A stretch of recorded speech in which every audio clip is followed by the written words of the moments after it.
alors dañuy wax ci leneen Françoise génn ci politique bi. dugg ci wàllu société. yaay njiital CODAS collectif pour la défense des droits de Adji Sarr bi nga xam ne si affaire boobu nga xam ne mu ngi tàmbalee ci atum 2021. léegi nag dañu gisoon benn compagnonnage benn synergie boo xam ne amoon na sa diggante ak yeneen femmes yoo xam ne droit ak dignité ci niñ ko waxee de la femme moo leen soxaloon ba taxoon ñu engagé benn combat rawatina kiñ ci nemmeeku muy Gabrielle Kane. On a vu votre compagnonnage, vous aviez soutenu Adji Sarr ci li nga xam ne nee na dañ ko tegoon njiitu Pastef bi tegoon ko.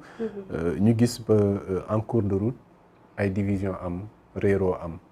Qu'est-ce qu'on peut savoir ci seen relation actuellement?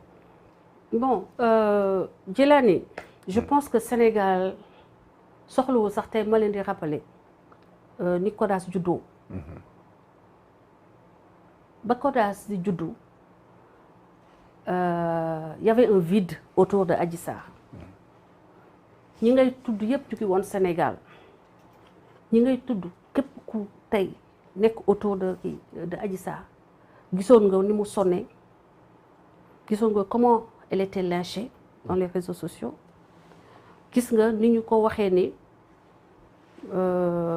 maanaam yow doo dara kenn du la déglu ndax ki ngay wax ngeen jégal ma ci terme yi ki ngay wax ni moo yegg sa kaw dafa sell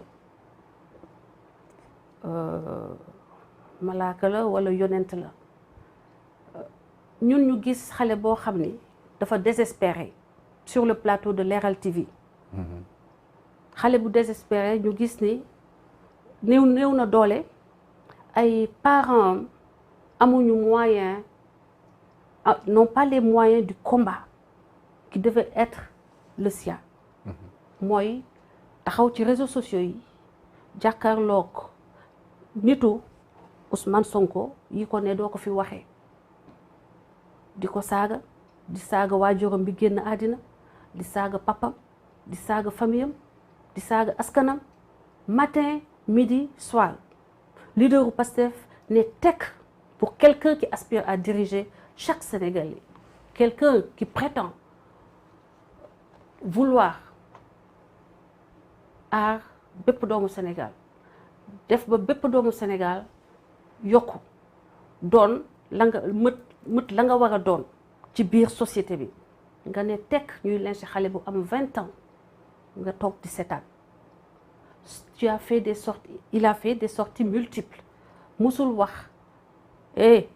militants yi halte parce que actuellement kii ngeen di lyncher citoyenne la ñun dañoo promettre que askanu Sénégal dañ ko bëgg a yóbbu ci kanam dañ ko bëgg a aar dañ ko bëgg a aaral comme bi nga xam ne moo nekk ci suufam donc dañ ko bëgg a def ba mu nekk askan bu épanoui askan bu développé askan bu maanaam nekk ci naataange mais boo gisee ab xale bu am 20 ans sa ay nit ay ponkal magum jëmm di ko lyncher 24 heures sur 24 le premier réflexe d'un père d'un frère d'un bon père d'un bon frère mooy nga ni stop arrêtez ça même si on n'est pas d'accord avec ce qu'elle dit nous avons le devoir de la protéger et de l'accompagner pour que la justice fasse son travail ñun situation boobu la ñu ñëw ñun mu nekkoon situation boo xam ne lakk nañu ay kër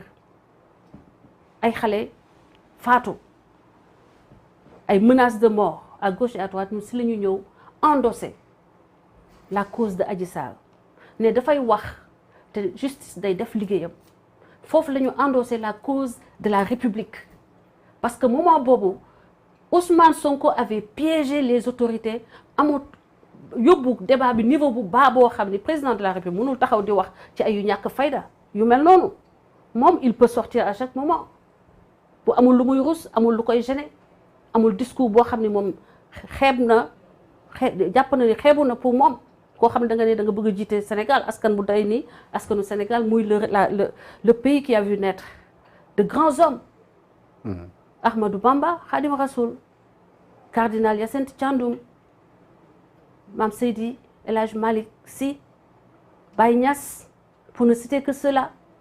Nga dem ci côté intellectuel, Léopold Sédar Senghor, Mamadou Dia, Blaise Diagne, Lamine Gueye, Cheikh Anta Diop, tous ces grands-là, nga ni kan moo nar a jiite askan woowu koo xam ni ab gone gu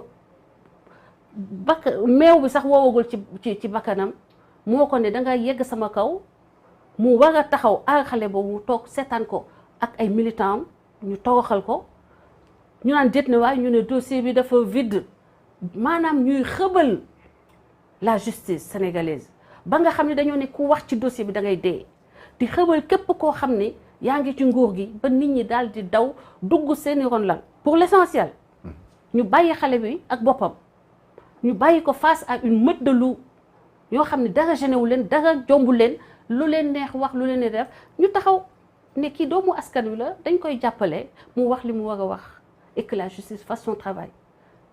Nous avons été des boucliers quand tout le monde avait déserté le champ parce qu'ils avaient peur des représailles. Barke démb rek la ma nit di wax ne ah yow da ngay xaru parce que j'ai fait quoi? Parce que je suis pas avec Ousmane Sonko. mu ne ma yow na da ngay xaru militant Ousmane Sonko chaque jour c'est des menaces de mort.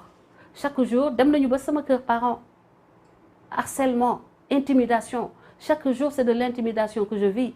Mais ba ma koy def mais ñi ngi may tuddal ñoom ñu ngi woon Sénégal waxuñu gis nga ko xam nga kañ la combat wu Adji Sarr quand est-ce qu'on a gagné ce combat? C'est quand on est allé jusque à Ndjirnda, le village natal de son père.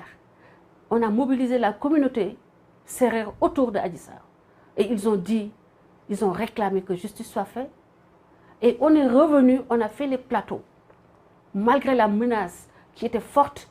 On a brûlé la maison de Maître El Hadji Diouf et d'autres dignitaires de l'État. Et malgré ça, on est venu pour leur dire que vous ne nous empêcherez pas de parler. D'accord. Ci le Gabriel Kane dugg ci combat bi. Bien après. Septembre la ñëw loolu c'était au mois de juillet. Soxna soosu mu ngi yegsi donc quand les portes étaient la cause était entendue. Justice pour Adji Sarr était entendue. OK? Donc, elle est arrivée. Elle a fait un travail extraordinaire. C'est à son actif. Moi, elle a quand même suivi le sillage de CODAS pour soutenir Adji Sarr. Parce que, période bobo, les féministes avaient déserté le champ de l'activisme au profit des droits des femmes. Mais mon moment bobo, après, elle est venue, mois de septembre. Nous, on a commencé mois de février. Février, mars, avril, mai, juin, juillet, août. Ça fait quand même 7 bons mois. 7 bons mois, c'est sur notre chair, sur notre dignité qu'on a défendu Adji Sarr et au péril de nos vies. Lu waral division bi tey entre yéen ñaar. Je ne comprends même pas. Je comprends même pas. ndax wax dëgg yàlla bu dee dimbali rek. Franchement, bu fekkee dimbali rek moo tax ni ñu jóg.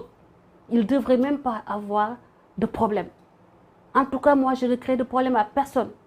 Adji Sarr peut en témoigner. Je l'ai mis en contact. Moi, je ne garde rien pour moi. Man, non la mel.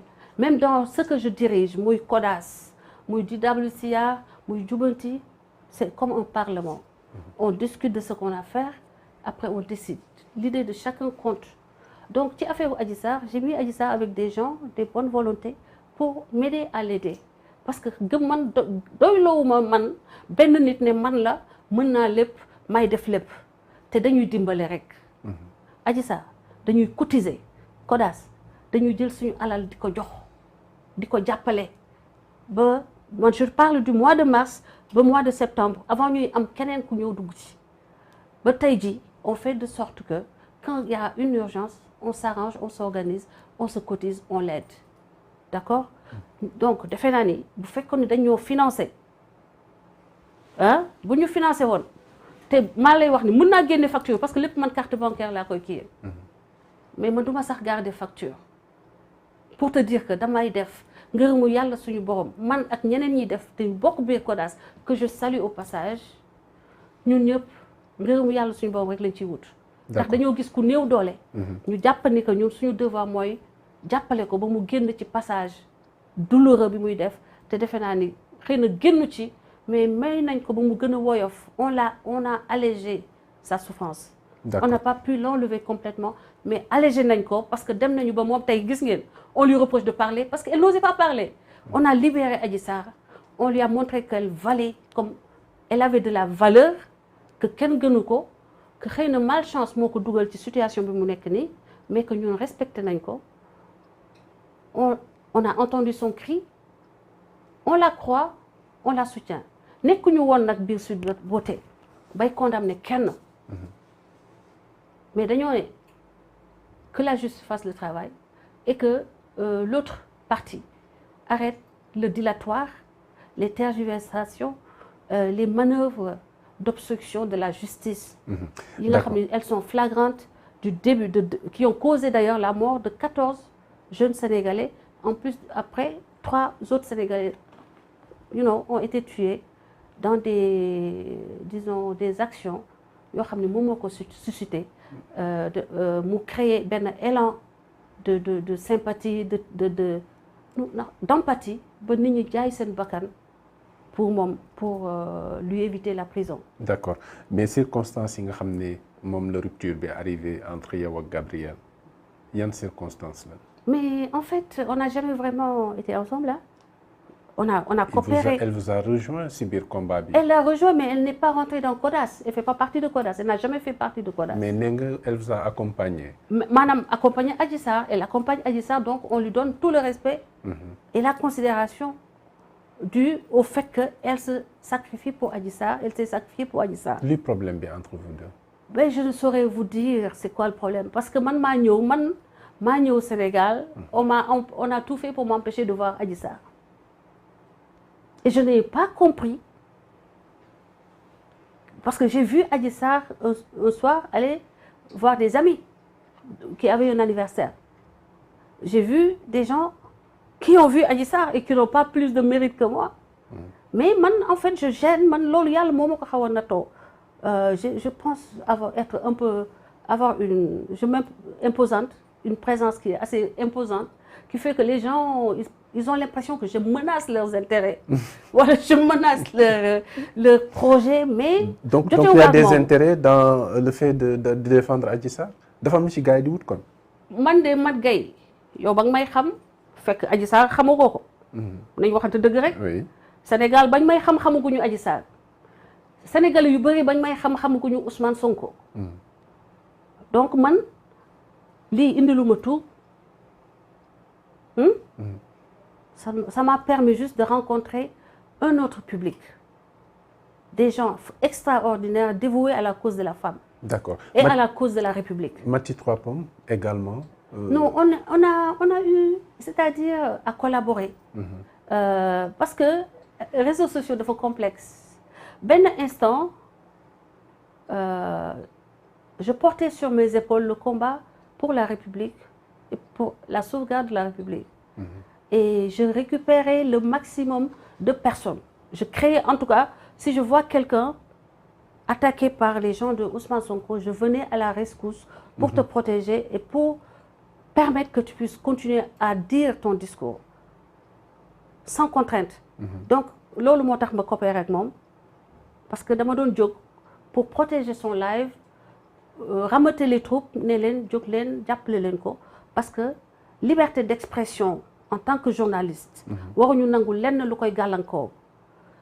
C'est pas parce que invité na maître El Hadji Diouf invité ma te ñun ñu nekk ñu bokk ci côté Adji Sarr que dañ ko promettre dañ koy éliminer des réseaux sociaux et tout a été fait pour la sortir du paysage des réseaux sociaux. Nous avons permis, sans modestie mise à part, qu'elle puisse continuer à faire son live.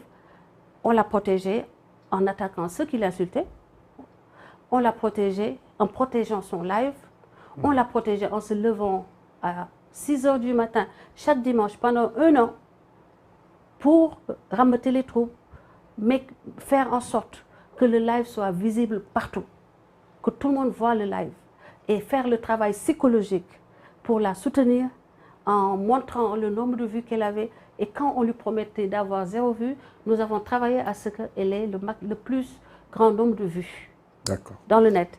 Donc, à un moment, peut-être, ses objectifs ont été atteints. J'étais une partenaire privilégiée un moment, mais elle a d'autres. C'est normal, c'est le parcours d'une professionnelle, le parcours de tout individu. Ben, da ngay am ay objectifs, boo leen atteindre, tu passes à un autre niveau. da nga bëgg wax ne ñoom en cours de route dañ la utiliser ba ñu pare sànni la dans seen yoon. xam nga man liy nax ñu bëri ci man. Les gens certains dañuy interpréter dañuy defee ni man nit daf ma utiliser je sais pas wala dama ngaaka. dañ may utiliser teg man dans l'atteinte de mes objectifs. Si quelqu'un vient m'utiliser, je collabore avec cette personne-là. Parce que ça concourt à atteindre les objectifs que je me suis fixés. Je m'étais fixé comme objectif de réduire, de réduire la force de frappe de cette armée du mensonge et de la manipulation dans les réseaux sociaux. Et pour cela, il fallait que je dégarnisse les rangs de Ousmane Sonko. Ce que nous avons fait concourait à atteindre mes objectifs. Je l'ai aidée. Certes, elle a gagné quelque chose, mais j'ai fait en sorte qu'elle n'était plus avec le camp de Ousmane Sonko. Donc loolu yëpp yaa ko mené. Parce qu'elle soutenait Ousmane Sonko. Avant, ouais. Oui, avant, mais oui. Avec notre arrivée, mon live, je savais 100% que quand elle m'a invité, je savais qu'il y aurait ces conséquences-là. Donc ce combat contre Pastef egg na ci point bi. Et on a réussi. Avec elle, avec Californie.